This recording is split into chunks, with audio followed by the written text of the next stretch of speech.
Salaamaaleykum waa Sénégal, salaamaaleykum waa askan wi, nuyu naa leen yéen ñëpp. Amul lu ma diisoon torop ma bëggoon ko partager ak yéen. Sama benn xarit daa nekk loolu mu présenté ma benn waay ñu koy wax Ousmane Sonko. Yàlla def maag moom ñuy génn ba ñu sekk ay affaire ba ma jëlee ci ëmb.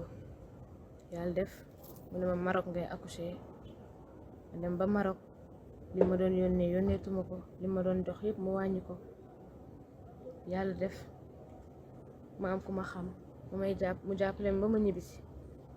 bi ma ñibbisee sama yaay misère loolu ba dee ndax yaakaar boobu noonu moo amoon moo tas. Demoon naa bu bëggoon génn pour wax, mais dama doon bañ a génn pour wax ñu foog ni yàq la, te yàlla xam na ne du loolu. Dama sonn rek mënatu moo tax sama papa jëm na mag, am na yoo xamante ni mënatu ko. dem naa ba ñu may menacé naan ma boo génnee wax kenn du ci mën dara, mais maa ngi samay témoin ñi fekkee ak ñëpp. Ousmane Sonko yàlla na ma yàlla àtteeg moom, te maa ngi sensibiliser sama moroomu jigéen ñi ñu def attention ci lépp, ndax mënatuma, dem naa ba sonn, amatuma dara, maa ngi nii.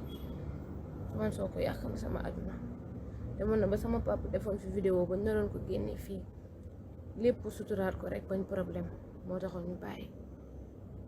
maa ngi ñaan yàlla daal ku ma mën a jàppale rek jàppale ba, ndax sonn naa torop, mënatuma. bi may dem Maroc takk la ma digoon, loolu yëpp amul.